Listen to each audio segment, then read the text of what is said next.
After spending the day with the new Mercedes E-Class, I've been blown away. But no car is perfect, so here are some of the things I hate about the 2017 E300. First up, Mercedes has introduced Parking Pilot, which assists the driver in the parking lot. Now, parallel parking, Mercedes has down to a science. It works very well, it can find spots easily and actually park the car flawlessly. However, with new Parking Pilot, it's supposed to be able to perpendicular park the car. However, when you drive through a parking lot, it has a ton of trouble actually finding a space that it believes it can go into. If one car is shorter than another, or one car parks a little bit farther forward than another, the Mercedes gets confused and doesn't really realize that that is a spot. Or maybe there's a motorcycle in the spot, it's not going to be able to help you out.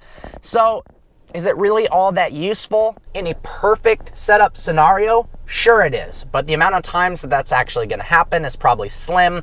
So I think Mercedes should have developed the technology more before they introduced it into their vehicle. The power plant. This E300 features a 2-liter turbocharged inline-4. First thing you think, inline-4, luxury Mercedes, doesn't really go together. It only gets worse from there. 241 horsepower and 273 pound-feet of torque.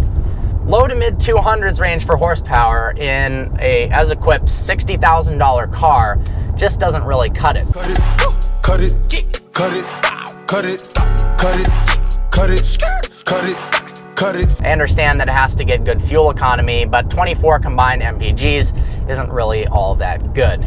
Really need more power. It also sounds terrible. When you floor the car, it sounds a bit like a minivan or a cheap economy vehicle than a Mercedes should. This is a brand new Mercedes. The build quality should be flawless, which it is, but it should also be free of creaks and rattles. Unfortunately, that's not the case. The front speaker up here in the dash has already developed a rattle. There's something going on in the headliner up here that makes a little noise. Now, if you listen to music, it's not a big deal, and it's possible the dealership would be able to fix it. But when you're buying a brand new Mercedes, you don't really want to have all these tiny little noises when they pride themselves on having a very comfortable, relaxing driving experience. Next, the Multimedia Screen has beautiful graphics. The problem is they tried to cram so many features into it, the text is way too small. If you're looking at the screen while you're driving and trying to use the new touch controls on the steering wheel or use the turn dial, it's hard to tell what you've selected, and it's actually not laid out in the most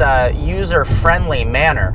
I think what they did on the S-Class was much simpler. It appears to have more offerings, more technology, more customizability to it, but they did it in a way that's not as intuitive as it could have been. Lastly, the performance and all-around handling of the vehicle is nowhere near impressive. Compared to a 5 Series or the equivalent Cadillac, I think the Mercedes is fallen a little bit behind. Now, Mercedes is always known for the luxury driving experience, but they said they wanted to make the new E-Class sportier, and transmission-wise they did with the dynamic mode selector, but using the Parker-Nierenstein handling test, the car suffers from quite a bit of body roll.